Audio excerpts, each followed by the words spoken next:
సభకు నమస్కారం.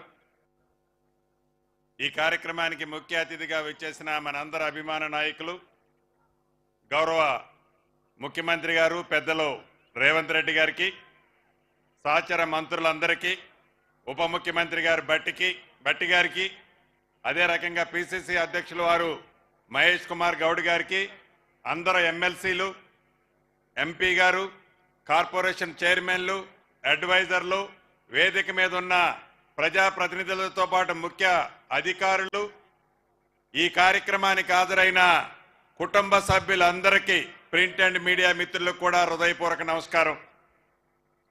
ఇందిరమ్మ రాజ్యం రావాలని మీరందరూ కష్ట ఫలితంగా వచ్చిన ఈ ఇందిరమ్మ రాజ్యంలో ఎన్నికల ముందు ఏదైతే యువతకి ఈ ప్రభుత్వం హామీ ఇచ్చిందో టీఎస్పీఎస్సీని ప్రక్షాళన చేస్తానని, లీకులు బ్రోకర్లు లేకుండా గ్రూప్ 1 నుంచి గ్రూప్ 4 దాకా ఎక్కడా పక్షపాతం లేకుండా అద్భుతంగా మన ప్రభుత్వం వచ్చిన తర్వాత ఎగ్జామ్స్ జరిపించడమే కాకుండా ఆనాడు 10 సంవత్సరాలలో 10,000 ఉద్యోగాలు లేని ఆ ప్రభుత్వానికి బుద్ధి వచ్చే విధంగా గౌరవ ముఖ్యమంత్రి రేవంత్ రెడ్డి గారి నాయకత్వంలోని ఈ ప్రభుత్వం గడిచిన ఈ సంవత్సరం లోపే 56,000 ఉద్యోగాలు ఇచ్చిన చరిత్ర మన ఇందిరమ్మ ప్రభుత్వానికి.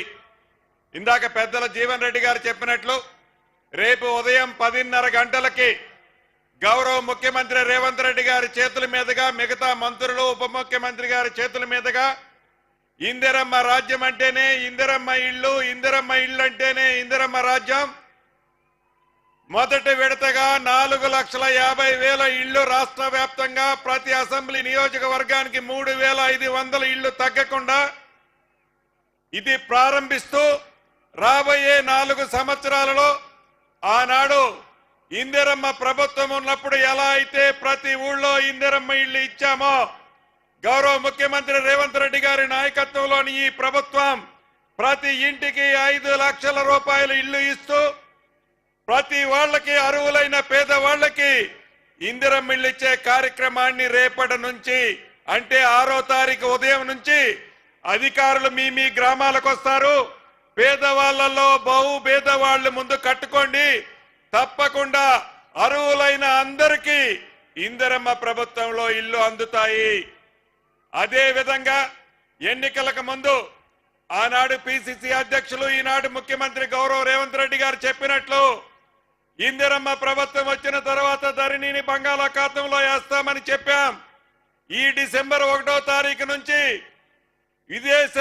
విదేశాలకి తాకట్టు పెట్టిన తెలంగాణ ఆస్తి 2.5 లక్షల కోట్ల ఎకరాల భూమిని విడిపించి స్వదేశ సంస్థ అయిన కేంద్ర ప్రభుత్వం ఎన్ఐసి వారికి ఇచ్చి డిసెంబర్ 1వ తారీఖు నుంచి తెలంగాణ రాష్ట్రంలో ఉండే ప్రతి భూముల ఆసాములకి భద్రత కల్పించింది ఇందిరమ్మ ప్రభుత్వం. అదే రకంగా వారి స్వార్థం కోసం 2020 చట్టాన్ని తీసుకొచ్చి అనేక భూములు వారు కబ్జాలు, ప్రభుత్వ భూములని వారి తొత్తులకు ఇచ్చుకున్నారు. 2020-24 6 చట్టాన్ని రేపు అసెంబ్లీ సమావేశాల్లో పెడుతున్నాం. దేశంలోనే ఈ రెవెన్యూ చట్టం అద్భుతంగా ఒక మోడల్గా గౌరవ ముఖ్యమంత్రి రేవంత్ రెడ్డి గారి నాయకత్వంలోని ఈ ప్రభుత్వం తెలంగాణలో భూములున్న ప్రతి వారికి భద్రత కల్పించే విధంగా ఈ చట్టం ఉండబోతుందని తెలుపుకుంటూ ఈ అవకాశం ఇచ్చిన మీ అందరికీ మరొక్కసారి కృతజ్ఞతలు చెబుతూ, ఇందిరమ్మ ఇళ్ల విషయంలో దయచేసి మళ్ళీ మీ అందరినీ ప్రార్థిస్తున్నా, ఇందిరమ్మ ఇళ్ల విషయంలో పేదవాళ్లలో బహు పేదవాళ్లు ముందు కట్టుకోండి. ఎవరికి రూపాయి ఇవ్వాల్సిన అవసరం లేదు. ఇది ఇందిరమ్మ ప్రభుత్వం అని తెలుపుతూ సెలవు తీసుకుంటున్నాను. Thank you sir. Honourable minister Ponnam Prabhakar గారి సందేశం.